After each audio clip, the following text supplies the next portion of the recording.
যদুকুল ধ্বংস নকৰিলে কৃষ্ণৰ যি দুষ্টক দমন সন্তক পালন দুষ্কৃতি বিনাশ সংস্কৃতি প্ৰতিষ্ঠা কৰাৰ কাৰ্যসূচীটো সফল নহ'ব।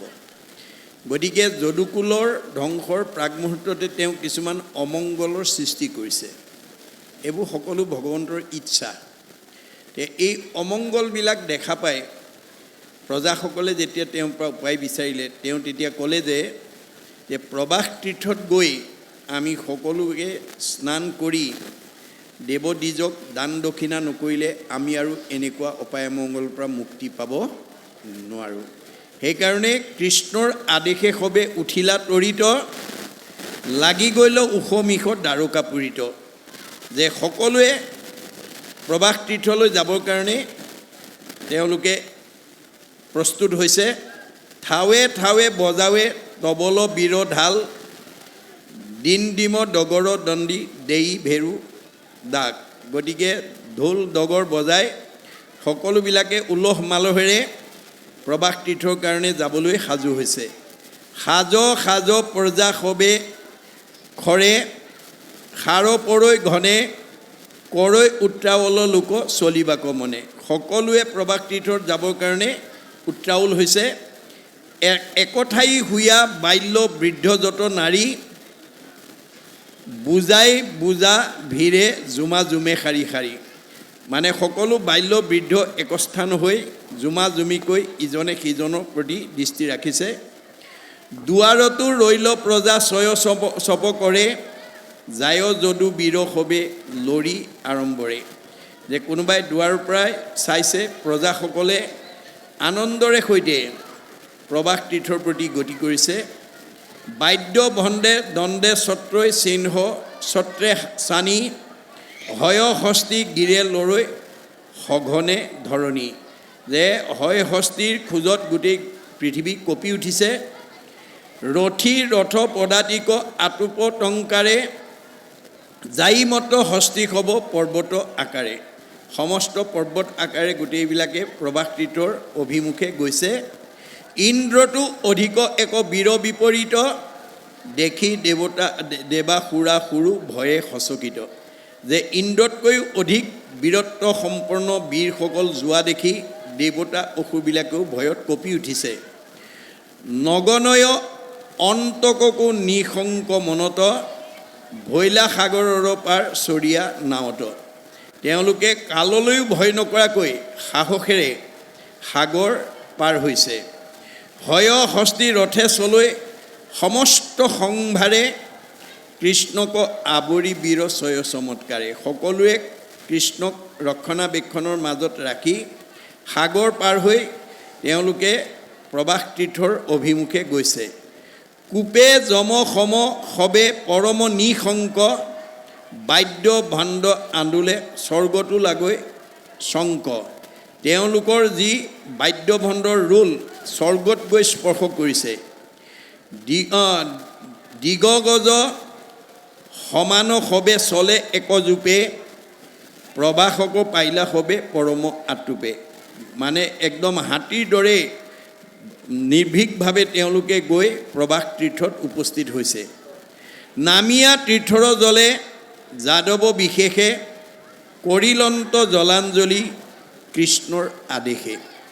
কৃষ্ণৰ আদেশ মতে তেওঁলোকে তীৰ্থত স্নান কৰি পবিত্ৰ হৈছে। বিশিষ্ট বিপ্ৰক ভুঞ্জাই কৰিলা সন্মান সুবৰ্ণ ৰজত ভূমি দিলা ধেনুদান। তাৰপিছত তেওঁলোকে সোণ ৰূপ এইবিলাক আৰু গু দান কৰিছে বিপ্ৰবিলাকক। হয় হস্তি ৰথে বস্ত্ৰে অলংকাৰে মন্দি দেন্ত দান দ্বিজক দুৰ্গতি যাওক খন্দি। যাতে যদুকুলৰ সমস্ত দুৰ্গতিৰ পৰা যদুকুল যাতে ৰক্ষা পৰে কৃষ্ণৰ নিৰ্দেশ ক্ৰমে প্ৰবাস তীৰ্থত স্নান কৰি তেওঁলোকে এইবিলাক বিপ্ৰক দান দক্ষিণা কৰিছে। বিপ্ৰক সম্বোধি দিলা ৰত্নৰ অঞ্জলি বখিলা তীৰত পাছে যত মহাবলী। এই ধৰণে বিপ্ৰসকলক দান দিয়াৰ অন্তত তেওঁলোক সকলোৱে সাগৰৰ পাৰত গৈ বহিছে। এইখিনিকে আমাক এটা প্ৰতিচ্ছবি দাঙি ধৰিছে। ইয়াত যে ভগৱন্তৰ সৃষ্টি স্থিতি প্ৰলয়ৰ গৰাকী হিচাপে তেওঁ সমস্ত জীৱ জগতক পৰিচালনা কৰি আছে আৰু কৰি থাকিব। অৱতাৰবিলাকৰ মূল লক্ষ্য হ'ল দুষ্টক দমন, সন্তক পালন, দুষ্কৃতি বিনাশ, সংস্কৃতি প্ৰতিষ্ঠা। সকলো মহাভাৰতৰ যুদ্ধত যিমানখিনিক মাৰিবলগীয়া মাৰিলে, অৱশেষত থাকি গ'ল যদু বীৰসকল। এই যদু গণক যদি তেওঁ মাৰি থৈ নাযায়, তেতিয়াহ'লে তেওঁ দুষ্টক দমন কৰা কাৰ্যটো সম্পূৰ্ণ নহ'ব। সেয়েহে তেওঁৰ ইচ্ছা অনুসৰি যদুগণক নিশেষ কৰাৰ পৰিকল্পনাৰে সৈতে তেওঁ সেই অমংগলৰ হাত সাৰিবৰ কাৰণে সকলো যদুগণকে ক'লে যে যিটো প্ৰবাস তীৰ্থত গৈ চন্দ্ৰই যক্ষ্মা ৰোগৰ পৰা মুক্তি পাইছিল, যে শহুৰেকৰ অভিশাপৰ পৰা তেওঁ নিজক বচাইছিল, সেই প্ৰবাস তীৰ্থত যদি আমি সকলোৱে গৈ স্নান কৰিবগৈ পাৰোঁ আৰু বিপ্ৰসকলক, বিশিষ্ট বিপ্ৰসকলক যদি আমি দান দিব পাৰোঁ, তেতিয়াহ'লে আমি এই দুৰ্গতিৰ পৰা মুক্ত হ'ব পাৰিম। এইটো স্বাভাৱিকতে শাস্ত্ৰৰ মত যে দানে দুৰ্গতি হৰণ কৰে। গতিকে কৃষ্ণৰ কথাত সকলো পতিয়ন গৈ, সমস্তই গৈ বীৰদপে গৈ সেই প্ৰবাস তীৰ্থত স্নান কৰাৰ পিছত গো, সোণ, ৰূপ আদি সকলো বিপ্ৰসকলক দান দিয়াৰ পিছত তেওঁলোকৰ পৰিৱেশটো কেনেকুৱা হৈছে, ইয়াত উপমা এটা দিছে। যেনেকৈ বন্তি নুমাবৰ সময়ত এটা ডাঙৰকৈ উজ্জ্বলতা আহে, চাকি গছ নুমোৱাৰ আগতে এটা পোহৰ, ডাঙৰ পোহৰ আহি যায়, ঠিক তেনেকৈ তেওঁলোকৰো যদুবংশ ধ্বংসৰ প্ৰাক মুহূৰ্তত সেই অৱস্থালৈকে তেওঁলোক উন্নীত হৈছে। কেনেকৈ? তেওঁলোকে সেই দান দক্ষিণা কৰাৰ পিছত মদ্যপান কৰিলে। এতিয়া মদ্যপান আমি কিয় কৰিব নালাগে? আমাৰ শাস্ত্ৰৰ মতে আমাৰ উঠি অহা প্ৰজন্ম বা আমি সমাজত মদ্যপান কৰিব নালাগে। কিয় নালাগে? আমাৰ শাস্ত্ৰত কৈছে মাদ্যতি যত্তত মদ্যম, মদ খালে নিচা লাগে। বুধিলুম্পতি যত দ্ৰব্যম মদকাৰী তদোচ্যতে, যে যিটো বস্তু খালে, অৰ্থাৎ নিচা লগা বস্তু খালে আমাৰ সৎবুদ্ধি বিনাশ হয় আৰু অসৎ বুদ্ধি ফালে আমাৰ মনটো গতি কৰে। সেইকাৰণে আমাৰ যিসকল জ্ঞানী লোক, বিশেষকৈ আমাৰ এই ক্ষেত্ৰত মহিলাসকলৰ মানে যিটো ভূমিকা, সেইটো সৰ্বশ্ৰেষ্ঠ বুলি কৈছে। আপোনালোকে সিদিনাখন গুৰুজনৰ দিনৰ এটা কথা নিশ্চয় শুনিছে যে গুৰুজনৰ দিনত বৰদোৱাত টেম্বুৱনী নদীৰ প্ৰবল বানপানীৰ কোবত সেই অঞ্চলৰ লোকসকল যেতিয়া হাৰাশাস্তি হৈছিল, বানৰ কবলত পৰি তেওঁলোকৰ মানে দুখ দুৰ্গতিৰ সন্মুখীন হৈছিল, তেতিয়া সকলোৱে একমুঠ হৈ সেই টেম্বুৱনী জান বন্ধাৰ প্ৰয়াস কৰিছিল।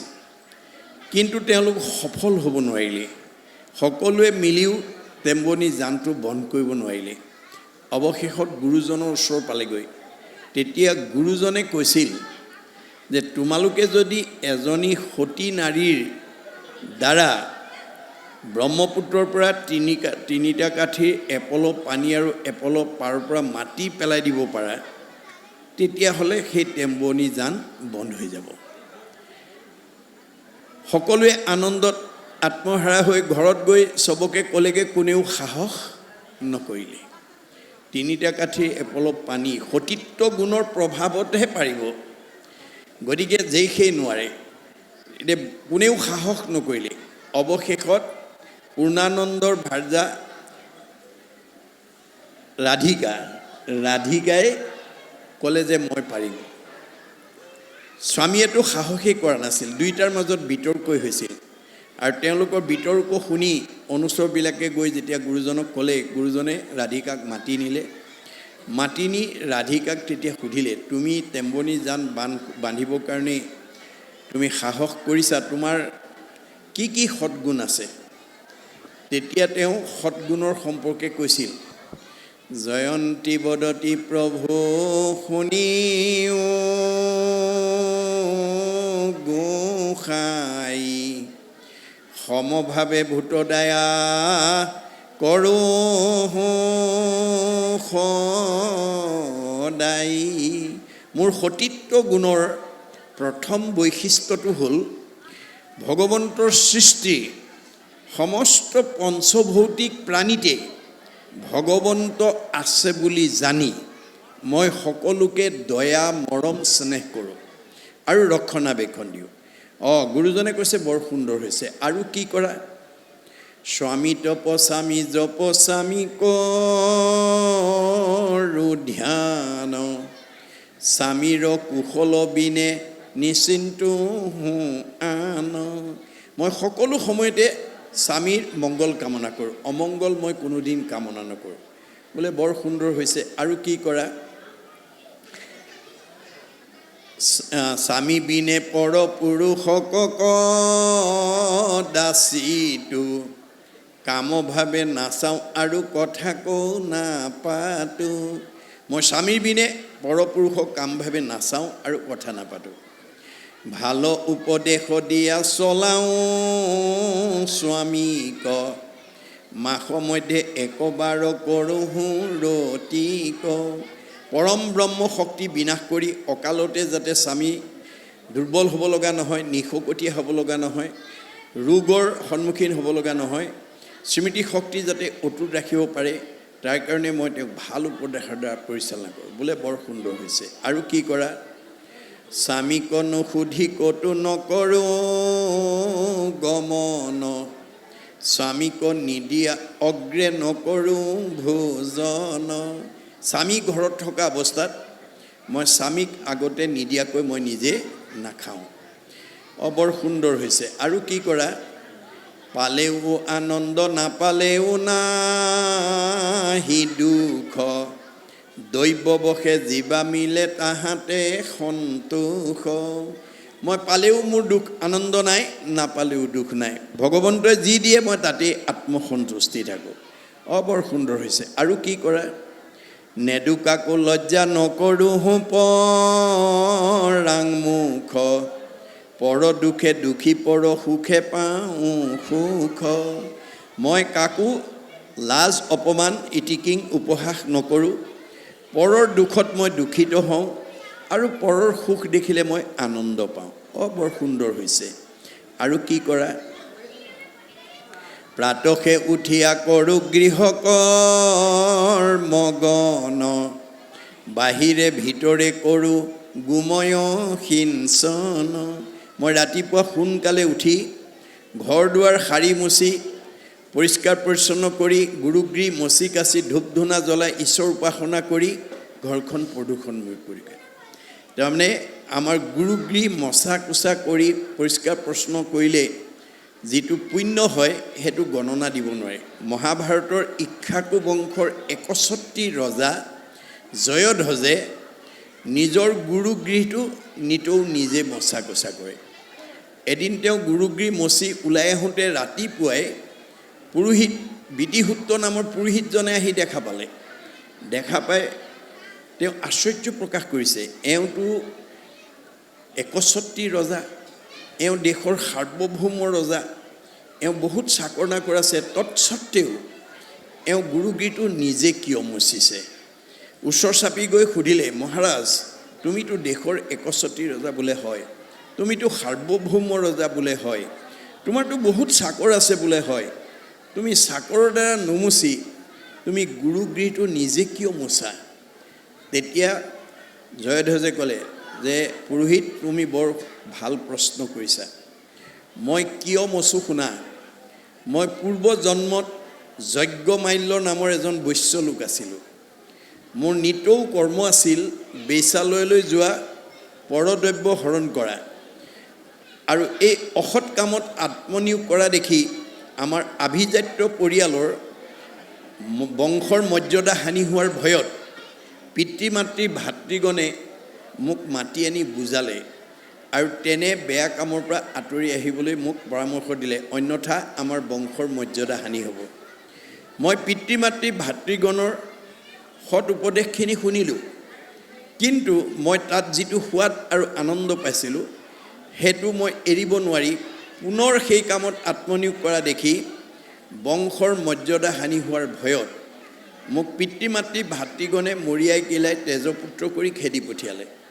মই কান্দি কান্দি গৈ এখন অৰণ্যৰ মাজমজিয়াত প্ৰৱেশ কৰিলোঁ আৰু তাত গৈ দেখিলোঁ কোনোবা ঋষি মুনি যোগীগণে ঈশ্বৰক ধ্যান কৰি সিদ্ধি সাধন কৰি পৰিত্যক্ত এটা মন্দিৰ দেখা পালোঁ। আৰু মই তাতেই খন্তেক জিৰণি লওঁ বুলি ঠাইকণ মচি কাচি পৰিষ্কাৰ কৰি শুলোঁ, টোপনি গ'ল। কাল সৰ্পই দংশন কৰিলে, মোৰ মৃত্যু হ'ল। কিন্তু মই জীৱনৰ শেষ বেলা পৰিত্যক্ত হ'লেও ঈশ্বৰক উপাসনা কৰা ঠাইটো যে মই মচা কচা কৰি দিলোঁ, তাৰ পুণ্যৰ ফলত মোৰ প্ৰাৰব্ধ সকলো পাপ বিনাশ কৰি ভগৱন্তই এই জন্মত মোক ইক্ষ্বাকু বংশৰ ৬১টি ৰজা কৰি জন্ম দিলে। আৰু মই জাতিস্মৰ শক্তিৰ বলত সেই কথা উপলব্ধি কৰি তুমি কোৱাৰ দৰে বহুত চাকৰ নাকৰ থকা স্বত্তেও মই নামঘৰটো নিজেই মচোঁ। নামঘৰ বা মন্দিৰ মুচিলে কি হয় শুনা, হৰিৰ মন্দিৰ কৰে যিজনে মাৰ্জন, তাৰ যত পুণ্য হয় নাযায় গণন। নামঘৰ বা গুৰুগৃহ মচিলে যিটো পুণ্য হয় তাৰ হিচাপ মই তোমাক দিব নোৱাৰোঁ। জানিবা নাজানি কৰে মন্দিৰ মাৰ্জন, তাহাৰ সামফল্য হোৱে মনুষ্য জনম। কোনোবাই নাজানে নামঘৰটো সৰা মোচা কৰিলে পুণ্য হয়, কোনোবাই ক'লে তুমিয়ে সাৰি দিয়াচোন। গতিকে কাৰোবাৰ কথাতহে যেনিবা সাৰিলে, তেতিয়াও তেওঁ কি হ'ব, মানৱ জন্ম ধৰাৰ সাৰ্থক হ'ব। স্বজ্ঞানত কৰে যিটো মাৰ্জন মন্দিৰ, সৰ্ববাপ খণ্ডি হৈ ভৱভয় পাৰ। যি জানে যে নামঘৰ মচিলে বা সৰা পোছা কৰিলে পুণ্য হয়, তেওঁ এই মায়াময় সংসাৰৰ পৰাই মুক্তি লাভ কৰিব পাৰিব। কাৰোবাৰ অৱস্থা ভাল পকাৰে বনাইছে, কাৰোবাৰ অৱস্থা বেয়া খেৰ বাঁহেৰে বনাইছে। ধনিয়া কৰন্ত দিব্য শৰীৰ মন্দিৰ, ইষ্টক পাষাণ্ড ৰূপ সুবৰ্ণ প্ৰাচীৰ। তীৰ্ণ কাষ্ঠ দিয়া কৰে দৰিদ্ৰে নিৰ্মাণ, তথাপি মাৰ্জন ফল দুয়োৰে সমান। আমাৰ পকা ঘৰ মুচিলে বেছি পুণ্য, কেঁচা ঘৰ মুচিলে কম, এইটো ব্যৱস্থাটো নাই। সেইকাৰণে অৰ্জুনক কৈছে, মূৰ গৃহে পুষ্পবাতি কৰিবা যতন, শ্ৰদ্ধাভাৱে মূৰ গৃহ কৰিবা লেপন। গৃহক লেপনতে মিতি কাৰো ৰেণু যত, সেহি কৰ্মে ভক্তি বাঢ়ে থাকে বৈকুণ্ঠত। অৰ্থাৎ আমাৰ গুৰুগৃহ বা নামঘৰ মচোঁতে হাতৰ আঙুলিৰ যিবোৰ সাজ তাত পৰি আহে, সিমান দিন পুণ্যৰ বলত বৈকুণ্ঠত নিবাস কৰিব পাৰে। গতিকে গুৰুজনে সেই দৰ্শনৰ কথা ওপৰত ভিত্তি কৰি ক'লে, তোমাৰ এই কথাত মই পৰম সন্তোষিত হৈছোঁ। আৰু তোমাৰ কিবা আছে নেকি? বোলে যদি স্বামী মন্দ কৰ্ম কৰে আচৰণ, মিষ্ট বাক্য কৰি তাকো কৰোঁ নিবাৰণ। যদি মোৰ স্বামীয়ে মোৰ চকুৰ আগত কিবা ভুল কাম কৰা দেখোঁ, মই তেওঁক মধুৰ বাণীৰে তেওঁক ভাল পথলৈ ঘূৰাই অনাৰ চেষ্টা কৰোঁ। বোলে কেনেকুৱা ভুল পথলৈ গ'লে তুমি অগ্ৰাধিকাৰ দিয়া? বোলে যদি কলি থকা ঠাইলৈ যায়, কলি ক'ত থাকে? পৰীক্ষিতে কলিক নিগ্ৰহ কৰোঁতে 4টা ঠাই দিছিল। অলপ আগতে আমি আলোচনা কৰিছোঁ, মদ ভাং খোৱা, জুৱা পাশা খেলা, পৰস্ত্ৰী আসক্ত, হিংসা ধৰ্ম। বোলে মদ খোৱাত তুমি কিয় বাধা দিয়া? মাদ্যতি যত তৎ মদ্যম, মদ খালে নিচা লাগে। বুদ্ধি লুম্পতি যত দ্ৰব্যম, মদকাৰী তদোচ্ছতে। যে সৎবুদ্ধি বিনাশ হয়, অসৎ বুদ্ধি ফালে গতি কৰে। গতিকে মোৰ স্বামীয়ে নিচাযুক্ত বস্তু খায়, যাতে সৎবুদ্ধিৰ পৰা অসৎ বুদ্ধিৰ ফালে গৈ মানে অসৎ কৰ্ম কৰাৰ পাপৰ ভাগটো যাতে মই ল'ব লগা নহয়। কিয়নো বিবাহ সম্বন্ধে পুৰুষৰ অৰ্ধাংগিনী, স্বামী বুলি ধৰ্ম কৰ্ম পাই অৰ্থখিনি। মই বিবাহ পাশত আবদ্ধ হোৱাৰ দিনাৰ লগে লগে মই অৰ্ধাংগিনী ৰূপে পৰিগণিত হওঁ। স্বামীৰ পাপ পুণ্যৰ আধা মই ভোগ কৰিব লগা হয়। গতিকে স্বামীৰ পাপৰ যাতে মই আধা অংশ পাব লগা নহয়, তাৰ কাৰণে মই তেওঁক ভাল উপদেশৰ দ্বাৰা পৰিচালিত কৰোঁ। বৰ সুন্দৰ হৈছে, যোৱা তুমি পানী আনা। প্ৰথমতে তেওঁ 3টা কাঠিৰ এপল পানী আৰু এপল মাটি দিবলৈ যেতিয়া নিৰ্দেশনা কৰিলে, তেওঁ যুগবলৈ গৈ 3টা কাঠিৰ এপল পানী উঠাই আনোতে প্ৰথমবাৰ 4 আঙুল পানী কমি আহিলে। তেতিয়া গুৰুজনে মাতি আনি ক'লে, ৰাধিকা তুমি বহুত সৎগুণৰ কথা মোক ক'লা, পিছে তুমি জীৱনত কিবা বেয়া কামো কৰিছা মোৰ আগত কোৱা। তেতিয়া ৰাধিকাই হাতজোৰ কৰি তেওঁ বেয়া কামৰ বিষয়ে কি বুলি ক'লে, নমস্কাৰ কৰি বোলে শুনিও বাপ কৰি আছোঁ মই এক গুৰুতৰ পাপ। মই জীৱনত এটা ডাঙৰ পাপ কৰিছোঁ। কি? আমাৰ স্বামী এন্তে গৃহে নাহি কয়, বহিনী জমাই আহি গৃহে মিলি লয়। স্বামী নথকা এটা দিনত ভনীজোৱাই আমাৰ ঘৰলৈ আহিল। তাৰপৰা কি হ'ল বোলে, আমি দুখীয়া মানুহ, নিতৌ ভাত ৰান্ধি পাত কাটি ভাত খাওঁ। ভাত ৰান্ধি আছোঁ পাত কাটি দেউতা নাই, তাকো কাটি বাকো কাচি দিলোঁ হোঁ পেলাই। মই ভাত ৰান্ধি আছিলোঁ, পাত কাটি দিয়া মানুহ নোহোৱাৰ কাৰণে ভনী জোৱাইকে পাত কেইখিলামান কাটা বুলি ভিতৰৰ পৰা লৰালৰিকৈ আহি কাঁচিখন দলিয়াই দিওঁতে বতাহত মোৰ উৰণিখন খহি গ'ল। কাঁচি দেওঁতে মোৰ মুখ জমাই দেখিল, এহি গুটি পাপ বাপ আমাৰ সিজিল। ভনী জোৱাই মোৰ মুখখন দেখিলে আৰু ময়ো ভনী জোৱাইৰ মুখখন দেখিলোঁ। অৰ্থাৎ গুৰুজনাৰ দিনত জেশাহুৱেকে মানে ভনী জোৱাইৰ মুখলৈ চাই আৰু ভনী জোৱাইৰ জেশাহুকৰ মুখামুখিকৈ কটা পতা নিয়মটো কঠোৰ আছিল। আজিকালি শিথিল হৈছে, কিন্তু উৰণি প্ৰথাটো আজিও আমাৰ সমাজত বিদ্যমান হৈ আছে। বিবাহ পাশত আবদ্ধ হ'লেই আইসকলে উৰণি ল'ব লাগে। উৰণিটো ভক্তিৰ প্ৰতীক আৰু জ্যেষ্ঠজনক সন্মানৰ প্ৰতীক। তেতিয়া গুৰুজনে ক'লে, ঠিক আছে, তোমাৰ সেই দুখটো মই খণ্ডন কৰিছোঁ, তুমি পানী আনা। দ্বিতীয়বাৰ পানী আনিলে 4 আঙুল পানী বেছি হৈ আহিলে আৰু 3টা কাঠিৰ এপল পানী আৰু এপল মাটি আনি যুগবলে টেম্বনি জানত পেলাই দিয়াৰ লগে লগে বুৱতী নদী বন্ধ হৈ গ'ল আৰু সেই জানটো আজিও শান্তি জান হিচাপে পৰিচিত হৈ ৰ'ল। এগৰাকী সতী নাৰীৰ সতীত্ব গুণৰ প্ৰভাৱে যদি বুৱতী নদী বন্ধ কৰিব পাৰে, আমাৰ ঘৰখন, আমাৰ সমাজখন, আমাৰ পৰিৱেশটো আমি নোৱাৰিম কিয়? এই কথাবিলাক ইয়াৰ লগত জড়িত হৈ আছে। সেইকাৰণে এতিয়া কৃষ্ণই মায়াৰ প্ৰভাৱত সেই যদুবীৰসকলক মদ খোৱাৰ সুবিধা দি দিলে। মদ খোৱাৰ লগে লগে তেওঁলোক চব নিচাযুক্ত হৈ গ'ল। নিচাযুক্ত হোৱাৰ লগে লগে ইজনে সিজনক চিনি নোপোৱা হ'ল আৰু তেওঁলোকৰ মাজতেই মানে ঘোৰ কণ্ডলৰ সৃষ্টি হ'ল। গতিকে এই তথ্যটোৱে আমাক কি দেখুৱাইছে যে আমি সমাজত যাতে উঠি অহা প্ৰজন্মক কোনো কাৰণতে নিচাযুক্ত দ্ৰব্য খোৱাৰ ফালে যাতে আমি যাবলৈ দিব লগা নহয়, বা তাত যাতে আমি প্ৰতিবন্ধক ৰূপে আমি জ্যেষ্ঠসকলে তাৰ পৰা আঁতৰাই অনাৰ কাৰণে আমি যত্নপৰ হ'ব লাগিব। তেতিয়াহে আমাৰ সমাজখন ব্ৰতি থাকিব পাৰিব। গতিকে নিচাযুক্ত বস্তু যদি আমাৰ প্ৰচলন হয়, তেতিয়াহ'লে আমি বুজিব লাগিব ভগৱন্তৰ মায়াই আমাক পতিত কৰাইছে।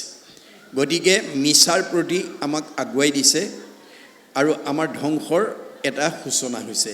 সেইকাৰণে আমি উঠি অহা প্ৰজন্ম বা সমাজখনক আমি নিৰাপত্তা দিবলৈ হ'লে, আমি ৰক্ষণাবেক্ষণ দিবলৈ হ'লে এই পথৰ পৰা আমি উঠি অহা প্ৰজন্মক ৰক্ষা কৰিব লাগিব।